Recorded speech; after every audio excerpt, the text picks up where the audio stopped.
Thanks very much for staying with us. Time now for Eye on Africa with me, Georgia Calvin-Smith.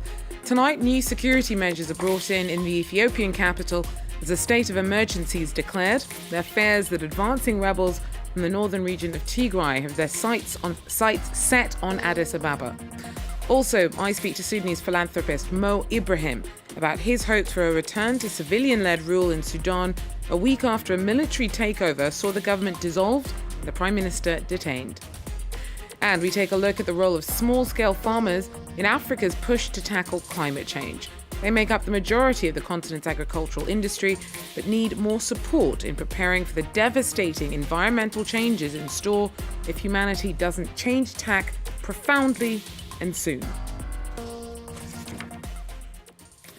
But first, a nationwide state of emergency has been brought in Ethiopia over fears that advancing rebels are heading for the capital. People living in Addis Ababa have been ordered to prepare to defend the city from Tigrayan fighters who've been battling federal troops over the last year. Authorities may be given the green light to conscript fighters. Maria Gerth-Nicolescu tells us more. The tension is still mounting here in Addis Ababa after the declaration of the months. There are several police checks on the roads, and people are starting to express their increasing worry about how the situation will evolve in the coming days. As part of this state of emergency, security forces can now proceed to arrests without any court warrant. They can also suspend entities such as civil society organizations or media outlets who are suspected to support the TPLF, the Tigray People's Liberation Front. The government can also order citizens who are in possession of firearms to take military training. We're likely to see an increased number of house searches, detentions, and overall security checks. Local administrators across the country can now also be replaced by military administrators. This comes as the TPLF and another rebel group from the Oromia region expressed their intention to advance towards the Ethiopian capital, Addis Ababa, after having reportedly taken control of several areas in the Amhara region. On Tuesday, the government has called for residents to submit their weapons and join the fight against the TPLF by safeguarding their neighborhoods. Maria Gerth-Nicolescu there for us. Now, Sudanese mediators are having a tough time finding common ground between the country's generals and civilian figures following the military takeover. The fragile partnership between the Civilian Military Council that took over in 2019 following the ousting of longtime strongman Omar al-Bashir has crumbled. Last week, General Abdel Fattah al-Burhan dissolved the civilian government and effectively placed Prime Minister Abdullah Hamdok under house arrest. Troops quickly cracked down on protests that followed. There's been international condemnation of the move, and hopes for the creation of a functional democracy have been hugely undermined. Earlier, Sudanese philanthropist Mo Ibrahim told me about his disappointment and hopes for progress in mediation. Well, I hope, of course, that we'll find a peaceful solution to this awful situation. But I think there are three conditions there. One is the continuous pressure from the Sudanese people themselves who rejected the coup. That's important, most important thing. Second one is the international pressure on the government.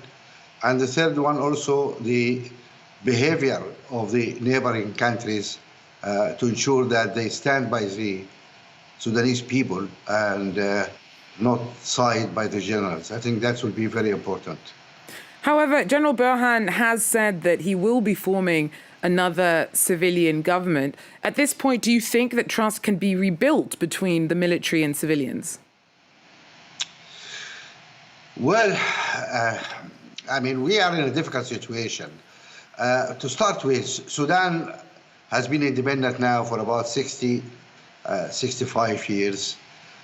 For 55 years, we have been ruled by generals. We had General Aboud, then General Nimeri, and then General Bashir. Now we have two generals, Burhan and Hemeti. And the people said it's enough. Really, it's a basic human right to really have our freedom and to be ruled like everybody else by civilian government. That is really important. The problem, I mean, you look across Africa, how many coups we had, and it's the same statement. I think there is must be a copy going around.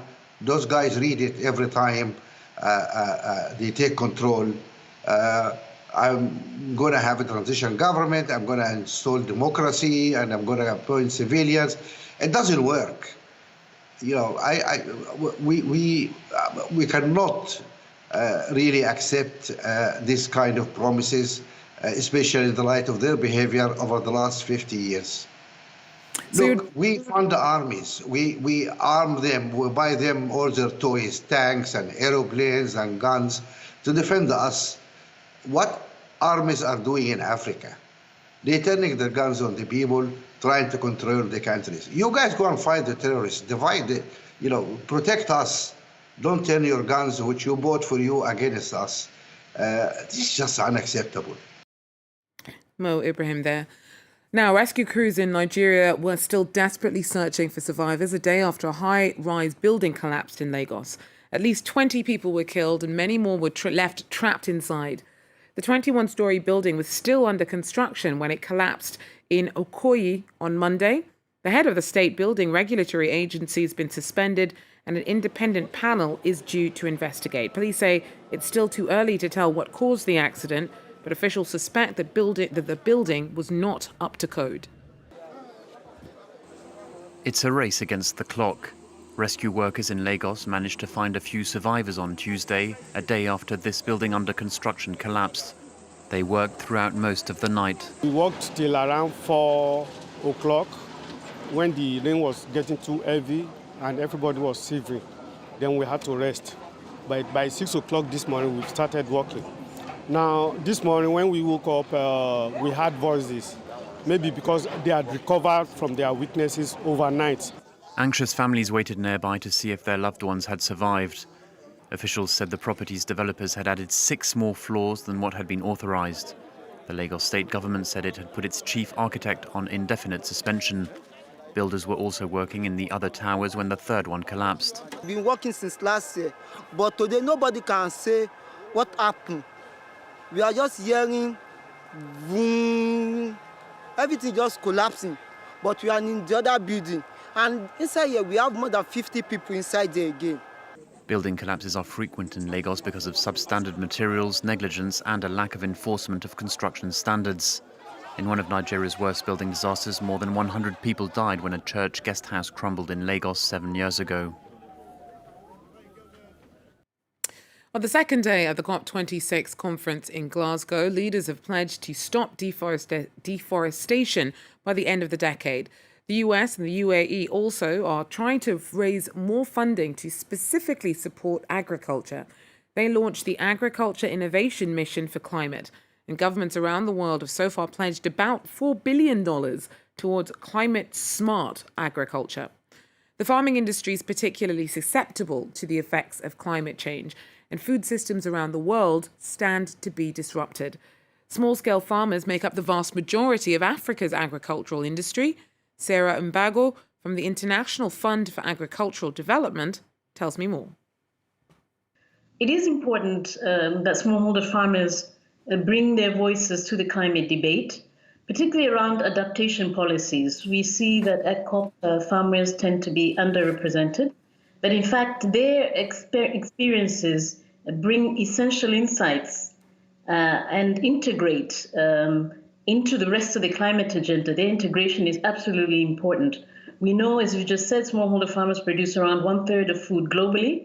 And according to recent research from IFAD, as a Rural Development Report, 5 of every 6 farms in the world consist of less than 2 hectares, 4.9 acres, operate only around 12% of agricultural land, and produce 35% of the food. Now, at this time, most farmers are busy working the land, trying to plant, particularly in the African context. In East and Southern Africa, it's planting season. In other parts, it's harvesting. They don't have, so the timing of the COP in itself isn't enabling. And the 500 small-scale farmers who feed 2.5 billion people are really reliant on red-fed agriculture. And increasingly, we see the severity of cyclones, flash floods, short spells without rain, increasing drought and land degradation as a cause of climate change. And so it is essential that they form the part of the discussion. And finally, we see that lots of the resources around climate have really been going to basically not to adaptation and to mitigation. And we need to rechange urgently the balance of that finance.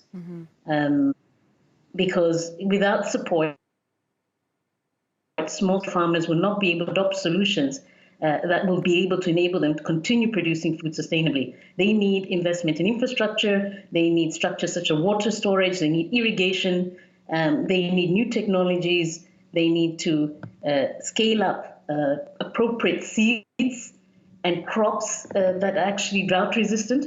So all of this needs... Sarah, do these small-scale farmers face any specific challenges in terms of being able to pivot towards, dealing with climate change and the impact of it? Essentially so. They're completely vulnerable. When you don't have the necessary infrastructure, when you cannot access the right technologies, you are faced with crop failure and you face hunger. And the rural communities are most vulnerable. When you are producing food and not balancing it with the right soil management and water management technologies, then you are really not resilient. And we have a situation where rural communities cannot participate equitably in the global community and are not able to provide affordable, nutritious food to feed themselves as well as urban areas. And this is particularly urgent for the African context with rapid urbanization and large urban areas. With the stakes being so high, what do you feel about the amount of leadership that you've seen from African policymakers on this front? African policymakers have actually, they are committed to the Paris Agreement. I think that's one clear sign.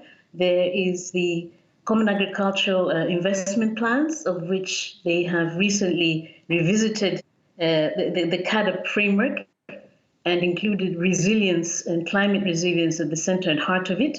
And so that also demonstrates that they want to now focus on investing in climate. African leaders have come up with one common position for the UN Food System Summit. It's the only continent where all leaders have actually come together to say food systems transformation could be pivotal. And part of that need to drive that is, of course, climate action. And they have highlighted over 20 key areas for transformation in policy, in investments for adaptation to climate action. Sara Mbago-Bhunu there, speaking to me a little earlier on. That is, though, all we have time for on Eye on Africa for now. Thanks for joining us, and do so again if you can. Take care.